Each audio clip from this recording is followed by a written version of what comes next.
I am absolutely thrilled to host this next session on Irish unity, and I'm going to join my esteemed guests here and introduce them and get us kicked off.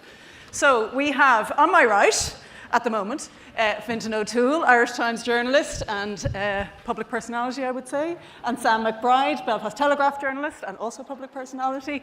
They have been touring with a new book called For and Against a United Ireland. And this is a really, really interesting format. I would describe it as an elaborate Rory Gilmore pro-con list, if anybody gets the reference there. No? No. Some of the audience might get it. It's a really well-balanced discussion of a topic that is dear to us all, that is ever increasing in terms of volume right now, I would say, in public discourse, and a brilliant aid for all of us in really thinking about how this topic reaches into so many different areas. So firstly, I would recommend buying the book if you haven't done so already, and I'm sure Fintan and Sam would be delighted to sign any copies if anybody has any with them. And I mean, for me, I think for the purposes of this event here at conference, we are a growing political party. And of course, we have discussions all the time about what it means to have representation north of the border. And I think a really timely moment to bring in these experts to help us navigate that discussion.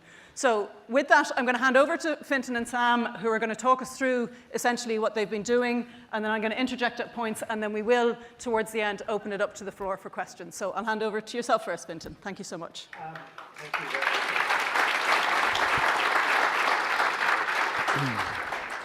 Good afternoon, everybody. Thanks a million for the invitation to be here with you.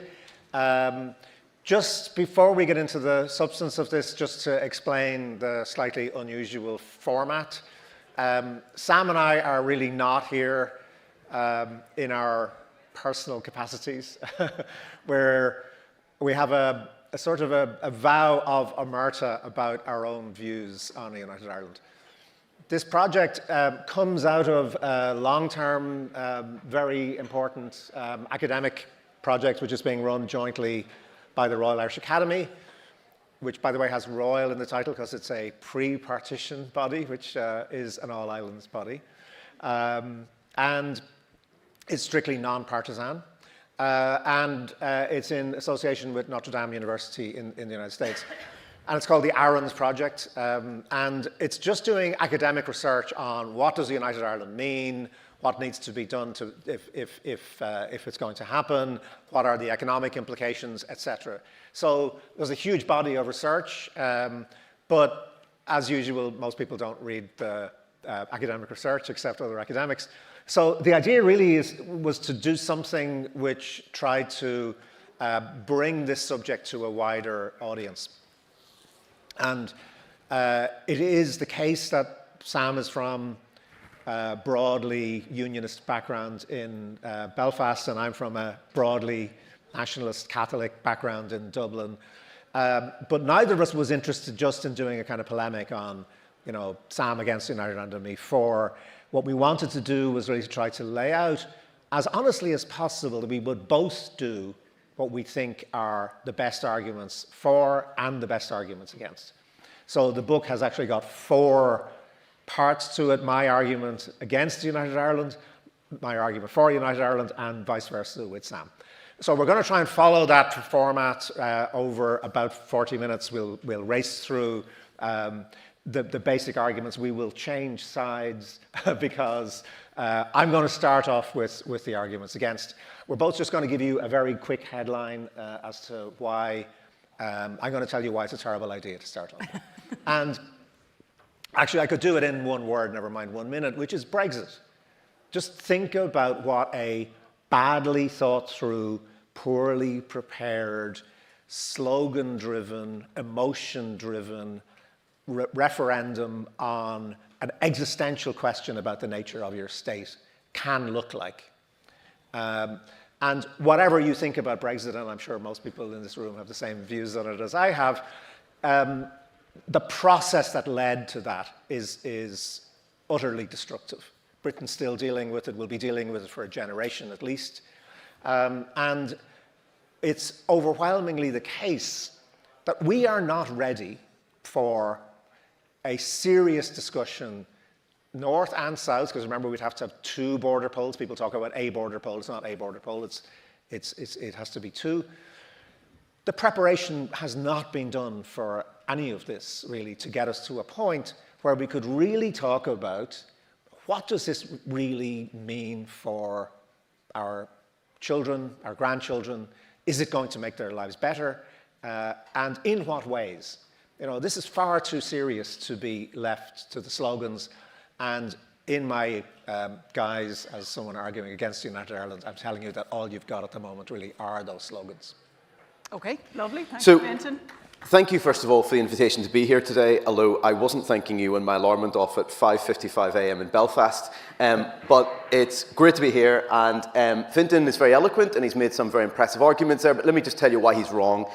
If you were the first person looking down on this island from space or from an aeroplane and you saw it, surrounded by the sea, single landmass, the most obvious thing in the world would be that you would organise its affairs on a single basis. It's just quite straightforward, it's simple, it makes sense. It's how Australia is set up, it's how Iceland is set up, it's how Greenland for now is set up. And there is a very compelling logic to that. Of course we can do whatever we want, we don't have to be bound by what nature has given us, but it's a very simple and very straightforward logic. It's also the logic that almost everybody on this island, whatever their background, whatever their constitutional view, believed in their bones right up until very close to the point of partition. Almost nobody who now defends partition would have defended it had they been alive at the time of their ancestors, if indeed they lived on this island at that point. Where islands are divided, and it does happen, generally that is seen as to their detriment. Places like the island of Timor, like Cyprus, they're not seen as places that are exemplars of good government generally. They're seen as places which are suboptimal, and there are people who are planning how they can get over those particular barriers. And what we have today that our ancestors didn't have is the opportunity to get rid of that particular border in circumstances that until now did not exist. We live in a time of peace. We live in a time of prosperity. We live at a point where it is now viable to do something that lots of people once wished to do, but it was fanciful. It would have led to civil war. It would have led to deep violence. It would have led to economic collapse, perhaps. That is not the situation we're in today. The Republic is booming economically, culturally. It's a confident society. It's moving forward. I say that as somebody who doesn't live on this side of the border. And in the instance that we are in, we have this unique opportunity. If you're an optimist, that's an extraordinarily exciting thing, the chance to make a new country in peace. Most countries come about through violence, through revolution, through war, through bloodshed. We have got a map that takes us to something that's different, that's potentially quite radical, or not radical at all. That's up to us to decide, in peace. Lovely.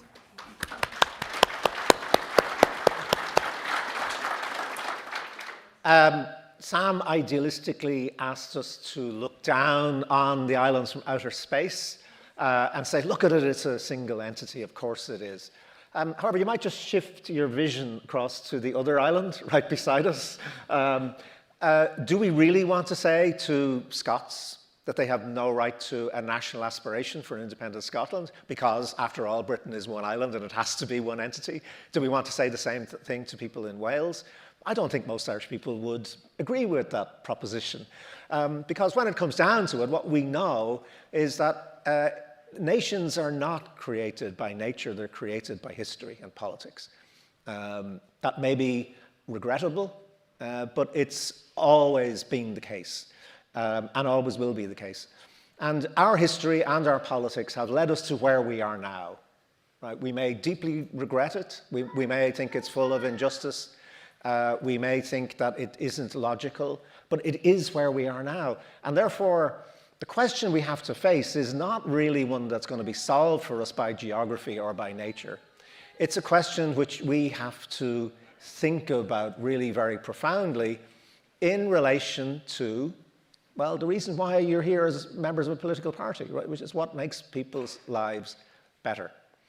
And what I would suggest from a southern perspective is that the aspiration to a united Ireland is very real and it's very legitimate, right? Let's accept completely. in the Belfast Agreement. It's part of an international treaty. It's completely accepted as, and remember, we are in the unusual situation that the country that would be losing part of its territory, the United Kingdom, has already accepted in advance that this is a perfectly legitimate thing for the people of Northern Ireland to decide. However, just because an aspiration is strong doesn't mean it's very deep. If you really look at it, and you look at the evidence that comes out of the studies and surveys that the Aaron's Project has been doing over recent years, what you find is an aspiration that's very wide and very shallow. Because once you start to ask people to qualify in any way what they would be prepared to do for United Ireland, you find actually not very much. So yes, 66% of people roughly, it's very stable in surveys over really a couple of decades, say, I would like a United Ireland. And then you say, would you pay more tax? No. Would you change the national anthem, which talks about Shantir or Shinshir Fasta, our old country of our ancestors? I mean, what sense does that make to people whose ancestors might have come from Scotland or from England or from Nigeria or from Georgia or from Romania, right? Would you change the national anthem? No, we wouldn't. It's our anthem. Why would they want to change our anthem? That's what comes across. They, the people that you want to unite with, are still regarded fundamentally as different and as other. And until you get to a point where people in the South are willing to say that actually, any huge change in your constitutional arrangement is one that's going to have very positive consequences, we would hope, but is also going to have negative ones. It's going to involve change. It's going to involve having to give up some of the things that you think you have and that you like. And there simply isn't evidence to suggest that the Southern public is anywhere near that yet. Just finally on this one, just to give you what I think is a good parallel. Yes, 66% of people in the South say that they want a United Ireland. About 75% of people in the South say we should all be speaking Irish. Do they speak Irish? You've just had a debate on this, I mean, do they actually do it, right? And that's not at all to say that the aspiration to speak Irish as our primary national language is not a good or a decent or a proper one. It's just to say that there's a great gap between wanting something and being prepared to do hard things for it. So,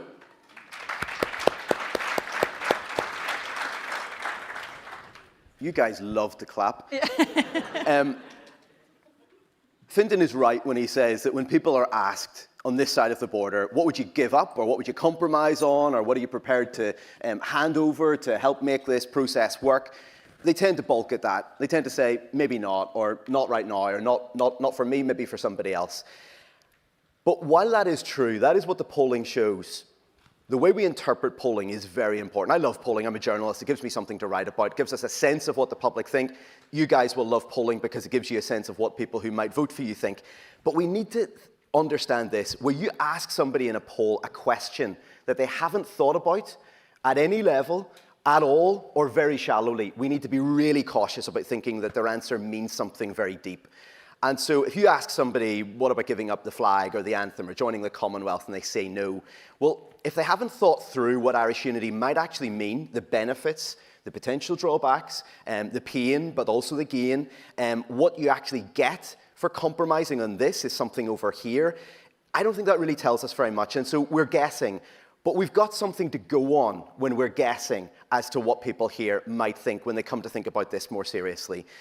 The Republic today is this extraordinary, generous, open, progressive, modern, sophisticated society. People have welcomed in enormous numbers of people from outside this island, people who were not born here and who have come here to make this place their home. And I know there have been massive problems over recent years with racism, with rioting. Of course there have. That has happened on both sides of the border. But the big story of the last 30 years, let's say, 30, 40 years, is that most of these people have been welcomed. They've integrated into this society. They have been absolutely taken in as people who are thoroughly part of this society.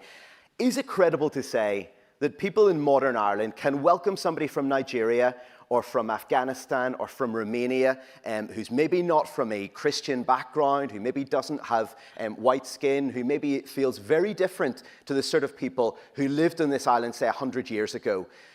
If those people can be welcomed in, is it really credible that some Northern Unionist Protestant who votes for the DUP is so far beyond the pale? I think what modern Ireland has shown is that it has moved drastically from the place it was in 1921. Let me just say this finally. Lots of Unionists on the northern side of the border understandably are very sceptical about that. They say, look, that's all right, you're guessing. What if you're wrong? What if I vote for this, or somebody else votes for it and it happens, and I lose out? What if my kids are discriminated against? What if I don't get a fair crack of the whip in this society? There's one man, I think, who by actions, the Irish state has demonstrated in appointing him much more significantly than through words that Ireland has moved drastically. And that man's name is Drew Harris. He's just retired recently as the Garda Chief Commissioner, and he is not just a Northern Protestant. He's not just a Northern Protestant who was an RUC man. He was an RUC Special Branch officer who served during the Troubles. He's an RUC Special Branch officer whose father was murdered by the IRA. And he's the person in the RUC and the PSNI who was the link into MI5. I mean, this was somebody who was at the heart of the British security apparatus in Northern Ireland. The Irish state said, he's the best guy for the job, set aside whether he was or he wasn't. That was not discrimination, and no state gives somebody that position of incredible importance in any society to tick a diversity box. They believed he was the right guy for the job. He got the job. That says that this society has moved on. Stop all this clapping. We've been clapping all day. It's what we do at party conferences. So that is a brilliant opener. I mean, and I think you can tell these guys have been doing this for a while. They've been doing a little bit of a circuit. But as I say, it really opens it up for us. So where do we go next with this? So let's talk money. Let's talk economics, because that ultimately is what's going to determine this question. Northern Ireland, when Northern Ireland was created, it was a net contributor to the British Exchequer. You know, it was one of the most advanced, developed industrial economies in the world. You may have noticed it's not now. And no insults at all to the people of Northern Ireland, and we understand, of course, the appalling costs of the Troubles. We understand the process of deindustrialization, which is not unique to Northern Ireland. It's happened across the Western world. But the fact is that Northern Ireland is a very, very expensive place to own. London currently puts about 12 billion a year into Northern Ireland to make up the gap between the revenue that Northern Ireland raises for itself and what it costs to run it. Right? And you can argue, and different arguments about what that would look like in a United Ireland, but it would still be extremely substantial in terms of a direct subsidy. You would then be talking about, and this is something we don't tend to think through, but you have pensions, for example, huge pension commitments that have to be met. You also have Northern Ireland's part of the UK national debt, which has to be taken on. The precedent when a country breaks up is that the new entity takes on proportionally its share of the national debt. In the Scottish referendum in 2014, for example, the SNP, which was proposing Scottish independence, agreed that Scotland would have to take on its proportion of the UK national debt. You also have very significantly higher salaries, public sector salaries in the south than in the north. It would not be feasible to have different rates of public sector pay on both sides of this now non-existent border for any long period of time. You might get away with it for a year, but tell a teacher in Newry that she's going to be paid substantially less than a teacher in Dundalk in this new country. It's not going to work, right? But there's very significant amounts of money has to go into bringing public sector pay up. And then a lot of, I'm sure you know this, I mean, a lot of basic welfare payments are much, much, much higher in the south than they are in the north. So again, there's huge costs. John Fitzgerald and Edgar Morganroth have done the sums. They reckon you're basically, when you put all that together, you're talking about 20 billion a year that the Southern Exchequer has to find. Now, you can say, well, it's rolling in money. We have an embarrassment of riches. We can afford it. Well, maybe, but there's two things briefly to say about that. One is you're taking a huge bet on this excess corporation tax continuing to roll in for 20, 30 years while you get Northern Ireland up to the same state of productivity as the South has. And the second thing to say is that you would also be asking people in the South, in many cases, to subsidise services and entitlements in Northern Ireland that are better than the ones they have themselves. You might end up on the doorstep saying to somebody in Cork, yeah, I know it's really difficult that you have to pay higher taxes to keep someone in Belfast in the position that they're used to. That's not going to be a comfortable position for any political party in the South overall. So the economics of this have really not been thought through. And I think this is where, if it does come to a referendum, what people in the South are actually going to say is, we'd love it, we'd absolutely love it, but not yet. The likely gesture here is St. Augustine, who was a pretty wild young man until he discovered Christ. And in his Confessions, he tells us that he was very disturbed because he was having a great time, great sex life, and then he discovered Jesus and he thought he has to change. And he said he prayed to God. He said, "Oh Lord, make me chaste, but not yet." And that's really where we are in the South, if we're honest, right? It's, give us this, but not yet. And a winning argument in a referendum in the South would be, let's come back to this when we understand the economics better. Lovely. So, Fintan, I'm going to jump in here so you can't clap. Fintan, or be very rude, Fintan is correct when he says there would be a big bill for this. I'm not going to dispute that. Anybody who says otherwise is lying to you. There is going to be a cost. This is creating a new country. If it happens, you're not going to do that free. You're not going to do it cheaply.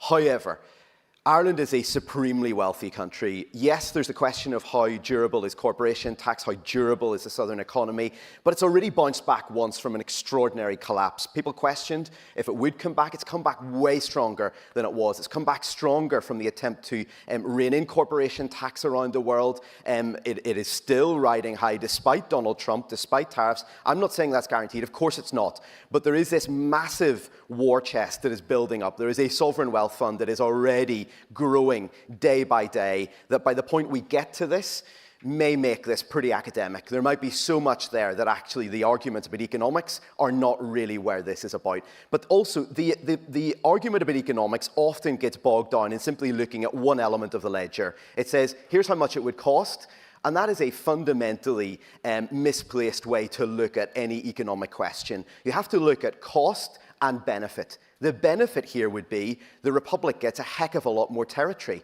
and people. Wars are fought over territory. We see that happening in Europe right now. We see that elsewhere. Most countries come into existence by expansionism or by division. This is a chance to massively increase the size of the Irish Republic as it is today, truly make this state Ireland, as in the island of Ireland. That means more influence for Ireland globally. It means that Ireland is a more significant player. It has got the talents of those people. It has got the resources that are in the ground. To give you one example of that, there's estimated to be something like $20 billion of gold beneath the hills in the Sperrin Mountains. I was down one of the mines where they're planning to try to dig that out of the ground. That wasn't known about until relatively recently. If you have territory, you don't know what comes with that. That's very controversial. I'm not saying they should dig that out. There's a big argument about the environment there. But having territory matters. Countries want territory for all sorts of very good reasons. And one of the things that is extraordinary today, as somebody who lives in the northern side of the border, is the ineffable lack of ambition from a lot of unionists when they argue against Irish unity. And they say something like what Fintan has said: it would cost so much, it would be dreadful. How could we ever keep our standard of living? How could they ever afford to pay for us? And that would have shocked the people who signed the Ulster Covenant in 1912. They signed that covenant, yes, because they were overwhelmingly Protestant and they were concerned about losing out with their British identity, etc., the chance that they would be facing discrimination. All of that was playing in their minds. Of course it was. But the very first words of that document are, being convinced in our consciences that Home Rule would be disastrous to the material well-being of Ulster. This was always bound up with filthy lucre from the outset. Belfast was one of the great cities of empire, one of the great cities of the world, churning out some of the biggest man-made implements that had ever been made at that point in human history. That's not where we are today. And so, yes, there would be a cost, But if this worked, if Northern Ireland became a bit more, even 50% more like the Republic is today economically, there would be an extraordinary benefit for people on my side of the border, and there'd be spillover to your side of the border.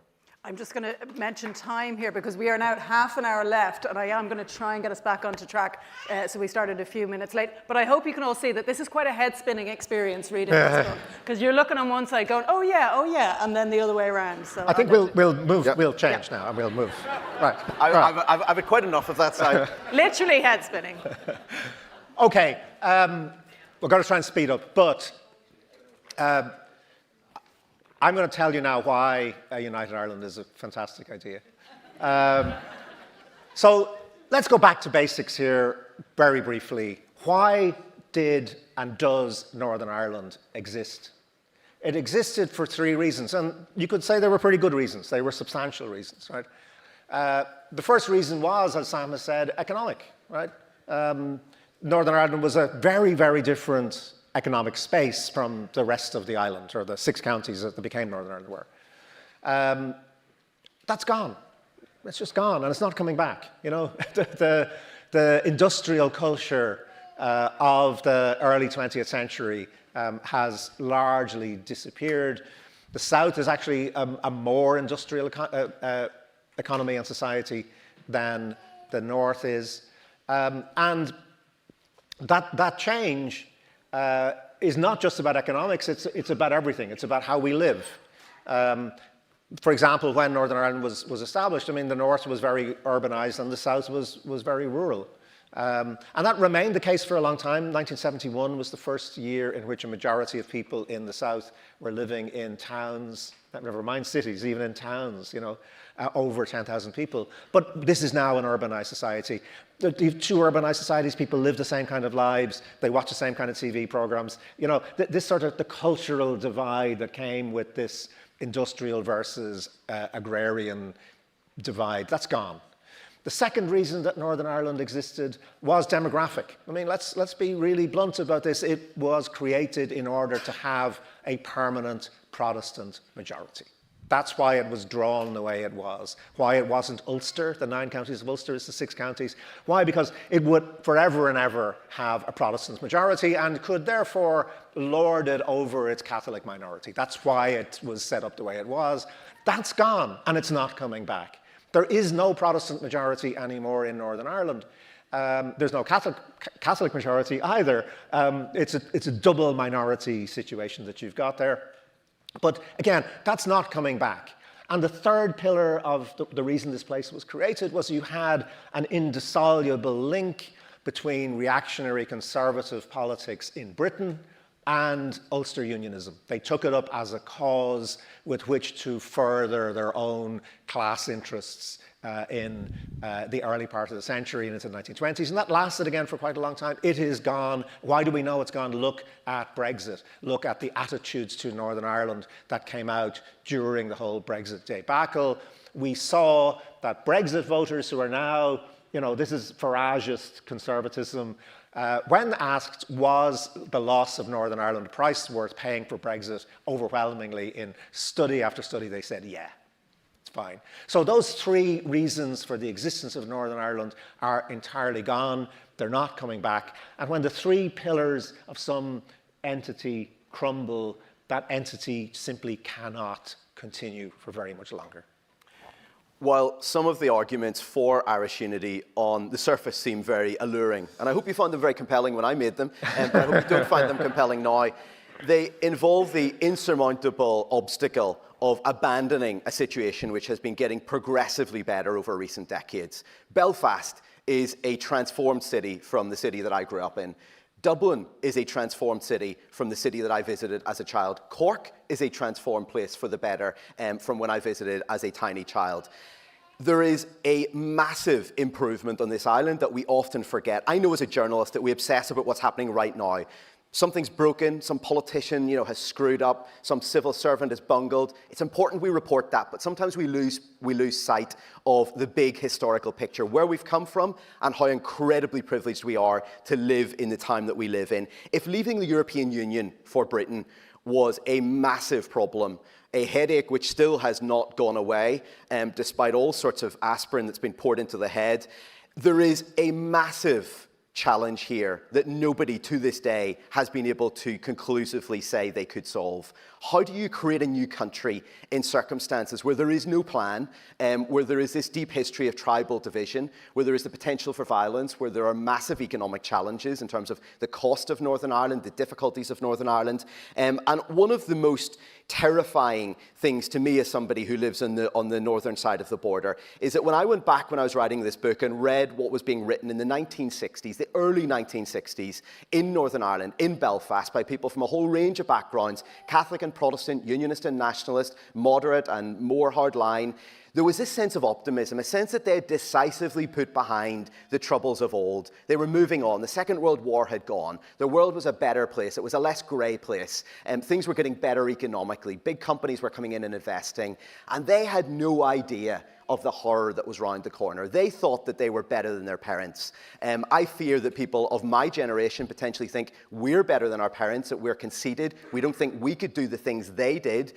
We could. That's the history of this island. Bloodshed, then followed by a period where people say, that was so horrific, we could never go back there again, and then we do. That's not inevitable, and it's really dangerous to think it is inevitable. I hope that has absolutely decisively been broken, but we need to be very careful about abandoning something that is getting better. So let's deal with the economic argument head on. There's no question but that there's very significant costs involved in Irish unity. And it's a cost which is going to have to be borne for a period of time. However, there's also an incredible opportunity here economically. The critical question about the success or failure of a United Ireland would be whether or not the levels of economic productivity that we have in the south could be brought to bear in the north. If you get the north's productivity up to the level of the south, then actually the costs sort of disappears, right? Because you've got a bigger economy, a much more vibrant economy. You've got one that's working for everybody with an awful lot more economic opportunity. And the critical question behind that question about productivity is education. Why are levels of productivity so much higher in the south than in the north? Largely because, although the southern state has done a lot of things very badly, it has an extraordinary educational success story. This is, I'm very old, as you noticed, but when I was born, this was the least educated society in Europe. It is now the best educated society in Europe. You know, the targets that most European countries are kind of working towards are about 45% of the population having third-level education. We've already got 55%.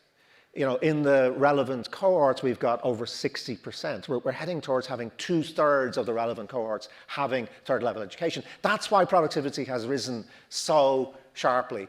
We know that we can do this because the South has done it. Now, you look at this from the perspective of the North. Why is the North in such economic trouble? Two big reasons to do with education. One, there are not enough university places for all sorts of reasons to do with the way the Brits organise their higher education, which means that very large numbers of brilliantly talented young people leave Northern Ireland every year, go to British universities and don't come back. That's a huge cost. We can solve that because we know we've done that. We've done it in the South. We've got vast numbers of people into third-level institutions. Secondly, the people who suffer most from the failures of the education system in the North are Protestant working-class boys. Early school leaving is disastrous, and it has huge social, humane consequences, but also huge economic consequences. Again, for all its qualified failures and successes, the South has done pretty well in terms of tackling early school leaving. So there's reasons to think that the South could actually have a really profound impact on the North in terms of education. And in doing that, it could raise levels of productivity to the levels we have in the South. And then a lot of these economic problems begin to be much more soluble. So I'm going to skip ahead in the interest of time and just talk about a different topic, which I think is the most important issue on this side of the ledger, and that is the potential for violence, for this going as badly wrong as it possibly could go. You can't get any worse than people dying. And it is very important to say, and it's something that we both feel very strongly about, that we don't support violence. We have no passing sympathy for these people, and we don't think it's inevitable. We don't think these people should be kowtowed to, but we also can't ignore the threat of violence. And some people want to wish this away. It's an awkward reality. Let's pretend it doesn't exist. They laugh at some of these loyalist paramilitaries. They say, look, they're fatzos in a bar. They may well be, but that's not the point. It doesn't take very much to shoot somebody in the back of the head if you've got access to a gun. We know that when the Troubles broke out, they began with a relatively small number of people, and you then get this ratchet effect where people join, there are atrocities, people react to that, etc., etc. And the greatest risk of sustained violence on this island right now is a botched attempt at Irish unity.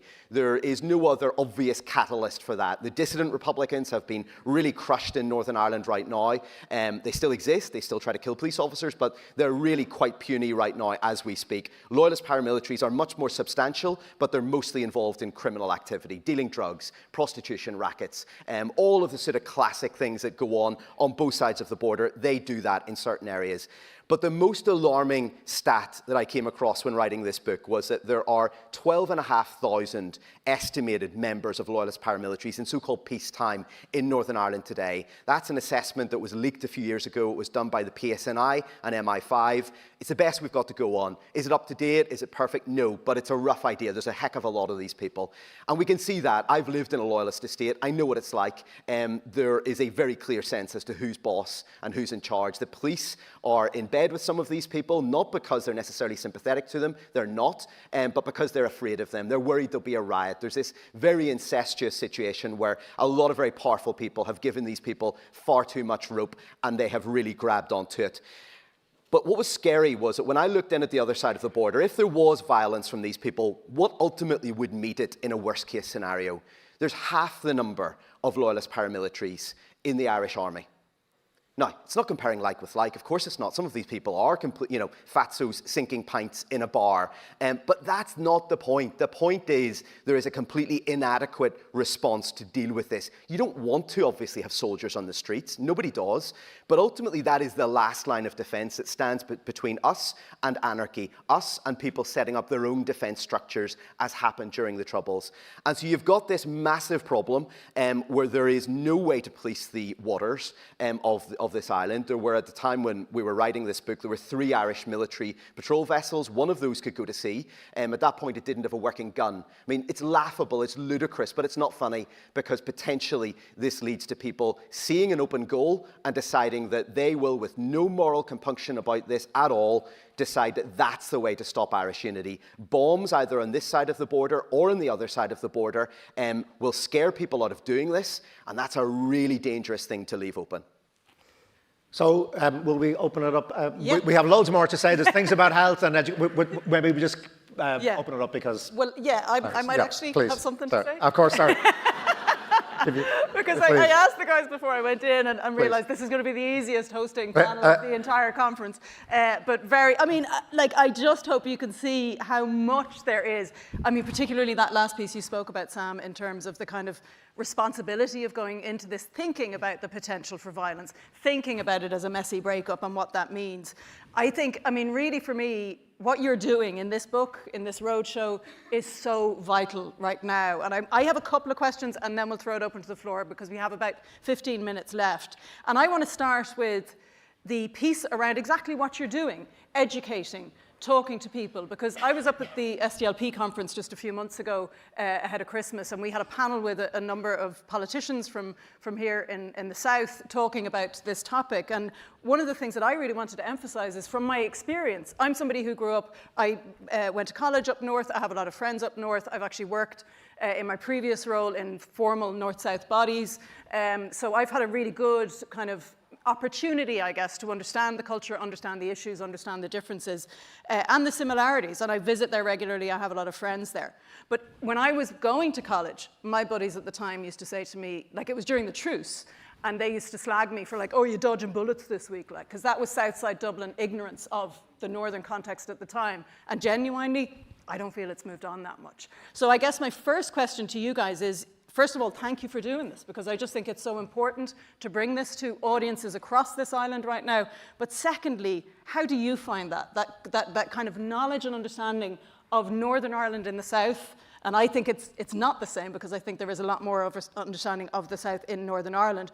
But then also, what is our role? What is the role of a political party, a growing political party, in stimulating that, in helping that? So I think from a northern perspective, I mean, I live in Belfast. I'm from just outside Belfast. My view of this is that a lot of this to me seems like benign ignorance. It's not hostility to people in Northern Ireland. Different people will perceive this in different ways. I'm just giving my sense of it. It's a sense of just not being aware, and lots of the things when we looked at them in this book, and this is one of those areas. It's not that they were always wrong. Things like questions about education and health, it moves around a bit as to who on which side of the border is further ahead at one point or the other, but they're out of date. And I think a lot of attitudes on this side of the border are out of date. And one of the really surprising things is that an awful lot more Northerners go south on holiday or just to socialise or to work or whatever it might be than Southerners go north. And I find that astonishing, because if you think about it, about half, let's say, 40% of the population in Northern Ireland is unionist, firmly unionist. And in a unionist ideology, they view London as their capital. It is their capital. They look to things like the BBC, they look to the royal family. I mean, they're very much oriented, just as a nationalist in Northern Ireland is very much oriented towards looking at Dublin. And so logically you would think if anybody wasn't, crossing the border at the same rate, it would be the unionists who would say, well, that's not really my country. We're going to England or we're going to Scotland or whatever it might be. And actually you would think that on this side of the border, where almost everybody says they're nationalist and they ultimately want a United Ireland, they see this as ultimately one territory, they would love going to Northern Ireland. And the reverse is true, and I find that genuinely fascinating. I mean, they're both really interesting, lovely places, I think. I was on holiday in Cork a couple of years ago, took my family down here, it was brilliant. There's amazing places on this island. They're different, but very, very interesting places to go. But there is that ignorance, I think, which is born out of people just haven't been there, haven't seen what is actually happening. Yeah, they visit the Titanic Museum, and that's going up north. You know what I mean? Like, it's not actually understanding it, Fintan. Yeah, there definitely is... there is ignorance. I think there's maybe some latent hostility. One of the more extraordinary findings from the Aaron's they focus groups and surveys, and they asked people's attitudes to different symbols. Interesting. And one of them was the red hand of Ulster. Now they specifically pointed out in the question that this is used by the GAA. It's on the GAA flag, as well as being used, say, by the PSNI or other people in Northern Ireland. There's still overwhelming hostility in the south to the red hand of Ulster, which is like a Gaelic O'Neill, all its history of Ireland, So there is a sense that it's up there, it's there, and this translates itself sometimes into what you think a United Ireland is, right? Which is thinking about the United Ireland as just the 26 counties extended into the 32. It's not something new. It's not something that requires us to actually confront the idea that we are asking a very large group of people who do not identify themselves with Irish nationalism, with all the kind of traditions of Irish Catholicism and all those kind of things, to be part of our entity, and that has implications, I think, that are not fully being thought through yet. Yeah, I think that is absolutely what I would say. And I just would encourage everyone, like, genuinely, not just to go up to the Titanic Museum, but explore. It's great, go to the Titanic Museum, but then go further. And I think more than anything, like, just try and tune in more to the culture and look what's happening in Stormont and look what's happening, across Northern Ireland as, just a wonderful place to explore and a wonderful people to get to know. I'm going to move on then. I'm going to have one more question and then I'll open it to the floor, because I think the topic of Irish unity, of Northern Ireland, of the border has come up actually a lot over the last 24 hours in various discussions. And I think for us as a party, one of the exciting parts of it is social democracy. And what does social democracy look like in the context of this? And I think I'm just going to read one quote from the book. It's from your section, Fintan, on the case for United Ireland. The great advantage of planning seriously for the possibility of a United Ireland is that most of what needs to be done to prepare for it is good for everyone, whether unification happens or not. And I mean, you spoke in your contributions there, and I know you were racing through, there's so much more in the book. You talked about kind of economy at a larger scale versus kind of culture in some of the bits. I mean, health is a big piece of our kind of portfolio, I suppose, you know, it's a centerpiece of what we've done as a party and what we hold dear. And social democracy, obviously, more broadly, is about public services. Talk to me about that, kind of beyond the economy into services. Absolutely.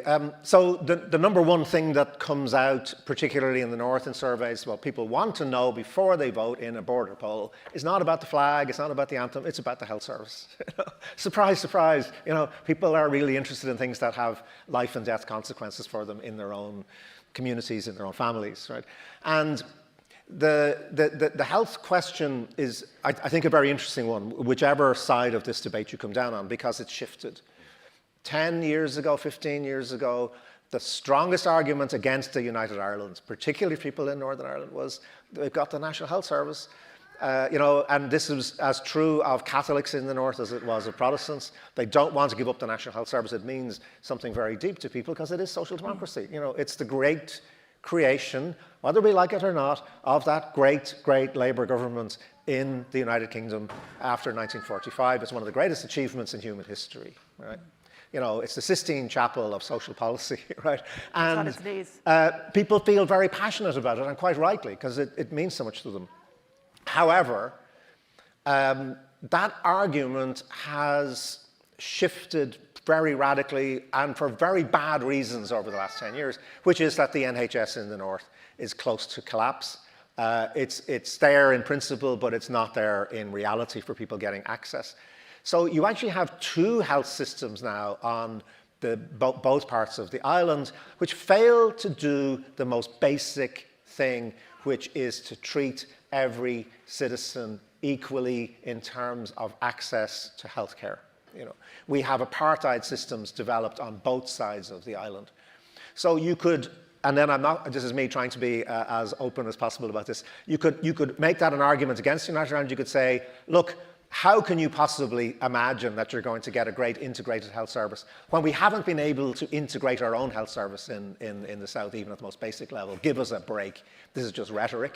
Or you could say, isn't this the opportunity we're waiting for to give both health systems the real kick that they need to create one which is based on, actually, and this is something that we should really acknowledge, it's a British legacy. The National Health Service is a great British legacy, and it's one that I think almost everybody in Ireland would love to embrace, you know, as a reality. I mean, I'm going to leave it on that question. And I mean, and I think it's important to recognise it's actually one of the areas where there is existing brilliant cross-border cooperation, where hospitals across the border, for various reasons, are leveraged because people in the health system know exactly how important that is. And I mean, in the rights and equality space, I know there was some really interesting analysis from Chris McCrudden on this, where actually, because obviously as part of the Belfast Agreement, rights and equality was a big feature. That was the body that I was involved in that set out in the Good Friday Agreement. We have seen a rise in rights and equality in terms of recognition and development in the south, and unfortunately a little bit of slippage in the north. So you're kind of seeing those balances come out in different ways. With that, I'm going to throw it up. We probably have time for about 2 or 3 questions only, I'm afraid. So I'll start with Catherine Stocker. I don't think we've had you yet. And this gentleman there then, and then we'll come back for another 2.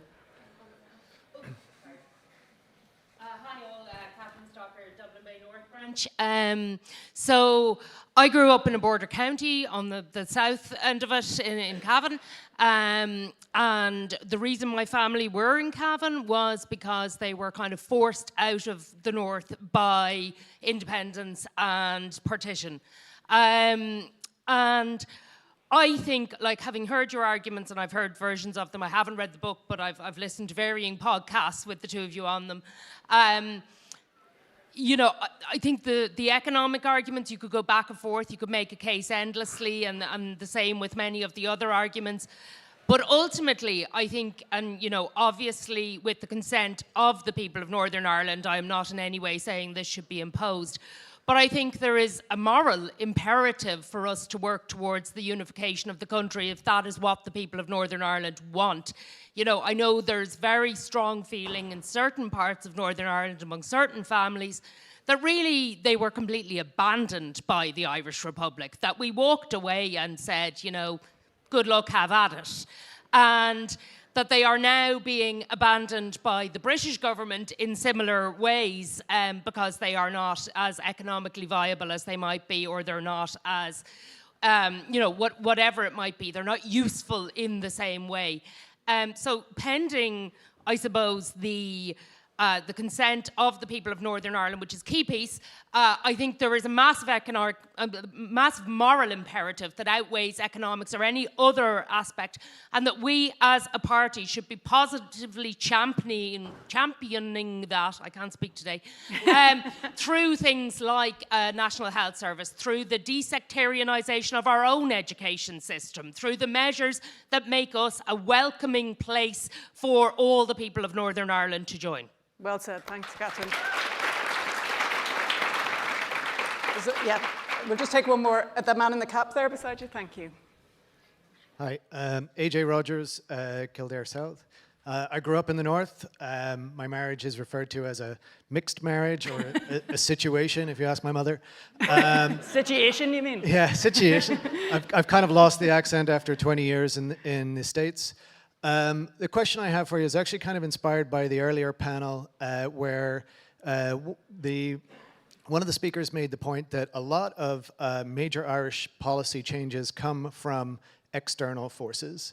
And you're talking about, preparing and being ready for things. It seems like there may be major external events that could happen. I'm thinking, Scottish independence, or something else. It's probably going to come from Britain if it comes from anywhere. How do you feel that plays into this whole discussion?